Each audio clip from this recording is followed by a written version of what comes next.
Hallo vrienden, daar zijn we weer. Mijn naam is John en vandaag wij gaan jullie laten zien hoe je Aziatisch of in dit geval Indiase gerechten heel makkelijk thuis kan bereiden.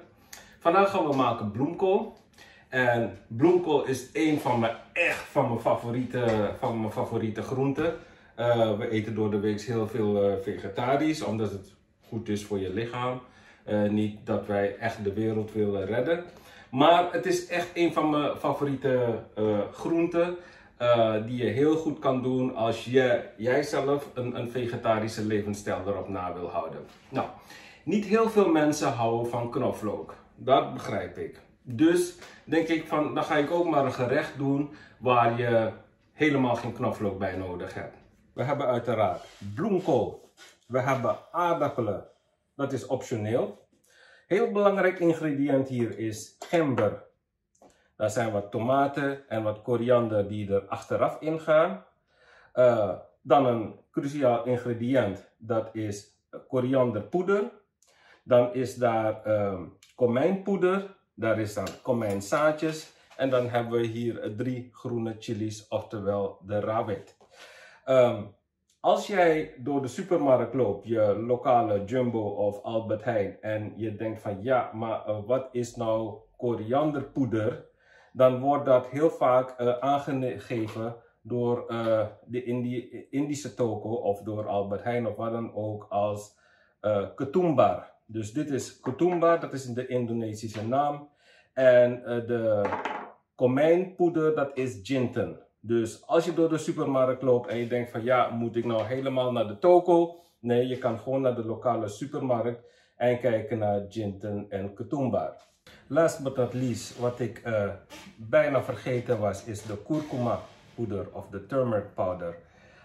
Zout naar smaak en natuurlijk heb je een beetje olie nodig om alles een beetje te bakken. Dus we gaan gelijk aan de slag. Ik zet het vuur even aan en dit is mijn stijl. Natuurlijk, vele chefs zullen zeggen van ja, dat moet je niet doen. Ik verwarm eerst de komijnzaadjes, zodat ze een beetje kunnen roosteren.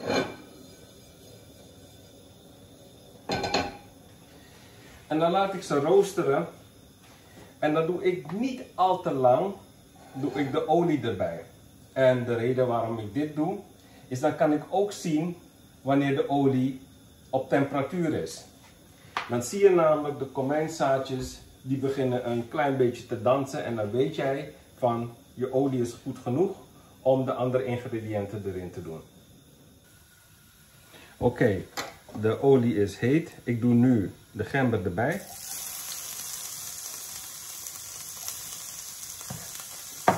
En laat het even in de olie de smaak krijgen, dat de olie de smaak krijgt van de gember. En natuurlijk de komijnzaadjes.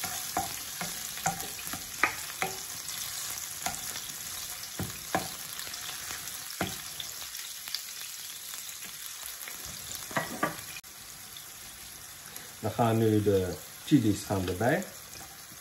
De groene pepers. Ik heb eentje doormidden gesneden, de andere heb ik, ja, daar zit wel een opening in die ik met een mes heb aangebracht, zodat ook de olie de smaak krijgt van de chilies. Nou, vind je dat allemaal te heet, doe je maar met minder chilies. Vind je dat niet heet genoeg, dan doe je er meer chilies bij. Zo simpel is dat. Vervolgens gaan wij de komijnpoeder gaan wij ook met de olie. En de ketumbar doen wij ook. En dan gaan we even roeren, zodat de rauwe smaak van de poeders weggaat.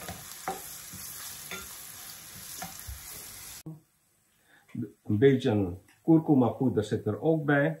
En wanneer je de poeders bakt, moet het op laag vuur zijn. Anders kan je ze aanbranden, dus een beetje op laag vuur.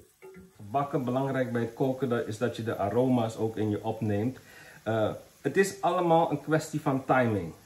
Dus met timing weet je, je kijkt naar de ingrediënten, je ruikt de aroma en je weet wanneer het klaar is voor de volgende stap. Nou, nu is dat 1 minuut geweest. We doen daar de bloemkool bij.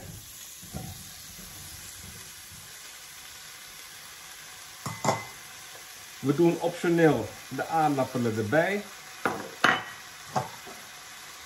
We roeren dat even door.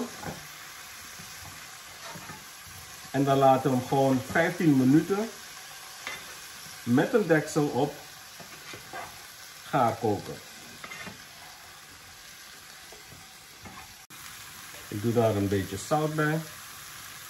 Zout naar smaak.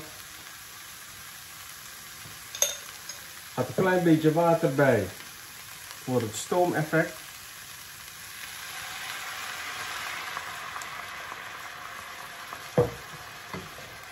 En dan doe ik even de deksel erop.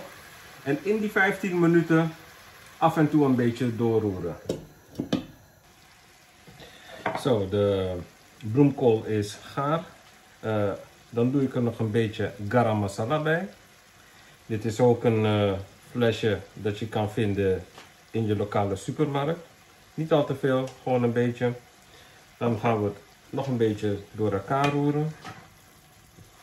Zodat de smaak overal verdeeld is.